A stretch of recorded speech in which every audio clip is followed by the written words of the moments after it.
The road to Niamey, the capital of Niger Republic, is busy with emissaries visiting to mediate between the military junta and the Economic Community of West Africa States, ECOWAS. The 14th Emir of Kano, Muhammadu Sanusi, met with the coup leaders in Niger after they aborted a meeting with representatives of African Union, ECOWAS, and a top American diplomat. On his return from Niamey, Sanusi visited President Bola Tinubu at the presidential villa in Abuja to brief him on the outcome. So, you just finished the session now? Yes.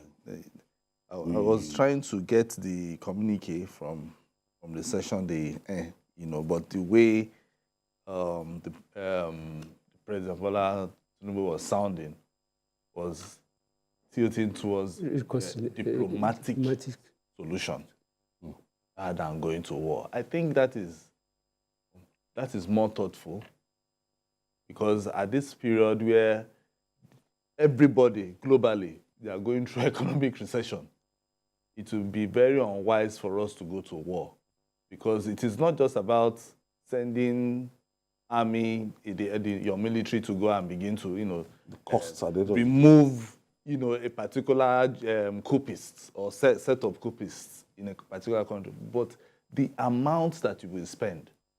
Don't forget, even down here in Nigeria, we're already talking about the problems about subsidy, no subsidy, and all that. Like 60-70% of the yeah, because we are talking about ECOWAS. When they say ECOWAS, sometimes you can see that even Nigeria, they are talking about ECOWAS. But Nigerians are saying it is Nigeria that is going. Because even during ECOMOG too, it was Nigeria that had the highest. America and the British, they only provided the logistics. More. They just spent more. They only provided logistics. Yes. So I think the president would have sat down with those who advised him, and he's already thinking about diplomatic solution or diplomacy to it. And that is why you are seeing him sending emissaries there to be able to talk to these coupists and see how they can bring back the democratic government there. It might not really be, with the way I'm seeing, it might not really be Mohamed Bazoum coming back. It might be a transitional government in place. But what people are saying is that normally when they make promises like this, they renege. There's this tendency to sit tight. Yeah, but already they have a prime minister, which they have, that's announced, an aberration.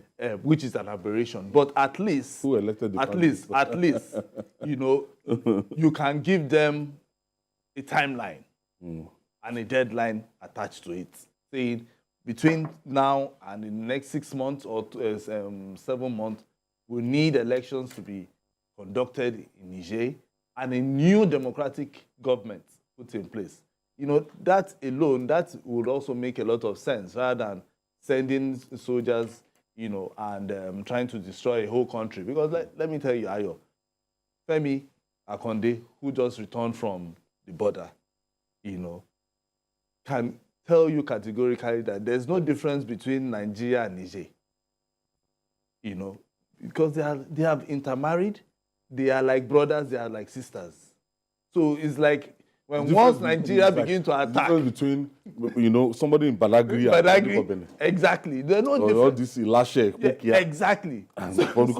So if you're attacking Niger, you're attacking somebody's brother who is already here, or his sister, or whatever. So we need to be very careful. It's a very fluid situation that we have in our hands, and that is why the president too has to look at it properly. So it's even beyond this.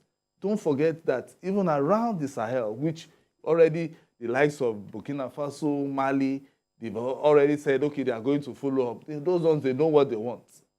But around that area, we are already finding a huge situation in terrorism. The ISWAP is there that we are still fighting. Active cells. Niger are also fighting. They have terrorist organizations. There are some regions in Niger that even the government itself, they were trying to tackle their own terrorists. So that Sahel area is a very big problem, which even the president should start thinking about.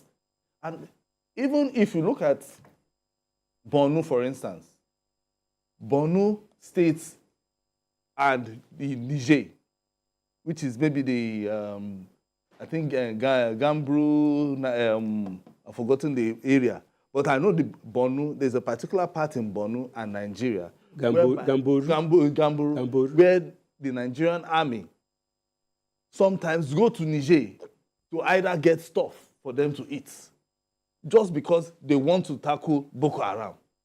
So if we now start fighting Niger, how do we now tackle Boko Haram that is even in Nigeria?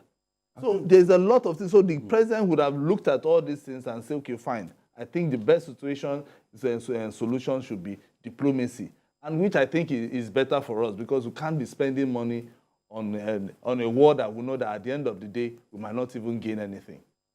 Today, I think President Bola Tinubu will listen to the pulse of the nation and discover that a lot of Nigerians are not disposed to go into war with... I think there are three issues that we have to look at.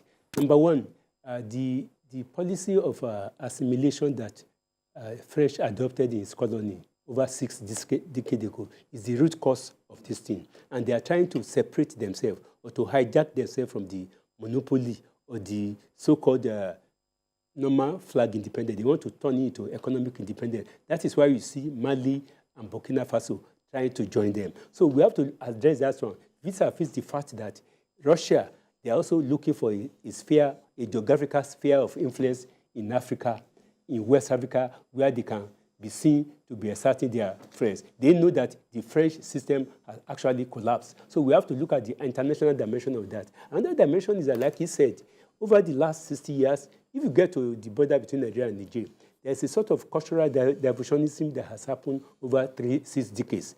You know, the former President Muhammad Buhari, did declare that his kinsmen are in Niger Republic.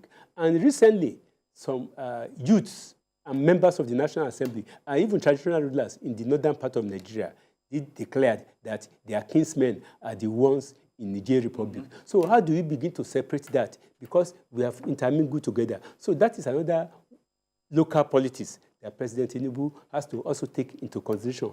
The last consideration is the fact that, yes, we are now getting more money because we are selling more fuel, we are selling more oil, but we need domestic money, that money to be channeled into purposeful economic gains for the citizens of Nigeria. So when you now go into war now, it means we are fighting a 3-pronged war: the economic war, the Boko Haram war, and the war of insurgency in another neighboring country. Which will not actually help us. Then we are spending more money. In 1991, when Nigeria picked the bill for ECOMOG, the Naira was exchanging for probably be 20 to the dollar then, and we are selling more oil, 2.5 million barrels per day then. And America only provided us with strategic logistics. We were the one picking the bill. So whenever ECOMOG decides to go to any country, it is Nigeria that's picking the bill. So I can't imagine Nigeria now that we are supposed to be gaining from the removal of subsidy and repositioning of our economy, now to spend that money in prosecuting a war, which will be against the interest even of Nigerians. Even a larger percentage of Nigerians, a reasonable portion of which are also Nigerians, seems to have welcomed this government. We are not saying that we are supporting military rule, but the idealism is different from reality. The reality on the ground now is that the people in the Francophone countries in West Africa, they are beginning to open their eyes and begin to want to assert their independence. And that gives room for Russia to want to come in as another sphere of looking for a geographical sphere of influence. So that is the more reason why. And Nigeria also needs Russia. Our steel is there. Both the West, I mean US, Britain, have not been able to help us to develop it in the last 60 years. The Jakarta is there. So we can get the support of... So a lot of things, it's a complex situation whereby the only thing we can do, reasonable thing we can do, is to have a sort of dialogue. Secondly, like I told somebody now, those people, they are trying to do dialogue. He has appointed a former minister as the prime minister of that country. Yes, you may say it's an aberration, but the fact remains that they want to have a semblance of civilian government, not democracy. So we also have to continue negotiation to avoid that thing. So I think diplomatic discussion and negotiation with these people is much more reasonable and economically expedient than going into war, which at the end of the day, Nigeria will pick the bill. And Nigeria is not in a situation now to fight any external war. We have enough domestic war that we are fighting, internal war that we are fighting. The issue in Plateau State, we still have remnant of Boko Haram. Even we have in Zamfara. in Sabara. We have insurgency in Southeast. We have not been able to contain them. Then what is the size of the Nigerian army? Any money that we make now, it should be to reposition the people of Nigeria who are actually suffering from the effects of the global economic war. All right, so they also accused the military junta, or accused the French government of violating their no-fly zone order. The France still want to control the francophone countries. That's what they still. They still want to have that influence. Even I know that I'm even surprised that they didn't even shut down the plane. Do they have the capacity? I'm even surprised they did. Because the thing is, even them too, they are also doing gragram, talking too much shit, as if they have the capacity to do. If they know that, okay, you have declared no-fly zone, you would have brought it down so that the world would now know that you are serious. But they are also afraid of what might likely come. You understand? So they are all just saying that so that people will just be okay, they are serious about it. At least, but the only thing they tried to do was, I know when the assistant deputy secretary from the US, wanted to see the coup stand, as well as the president, Bassum, they turned her down. She couldn't. But I know that as at yesterday or this morning, Anthony Blinken was able to speak with the president himself, but he doesn't know his health condition. You understand? So that's one. That is the limit that they've also put America in the whole picture. So America does not know if Bassum is ill and healthy, if his condition is good and all that. But for France will do everything. What they are trying to do now is they are doing everything humanly possible for them to get back their colonies. Yes. Including Burkina Faso, Mali that has even severed all ties. Mali, that in fact they don't even want to hear anything France. And then so many people, if you look at Africa generally, most Africans are already saying that we have come of age. You guys have to also leave us. Over 60 years. Yeah, leave us, let us. If you are, taking care of a baby, at some point the baby will become an adult.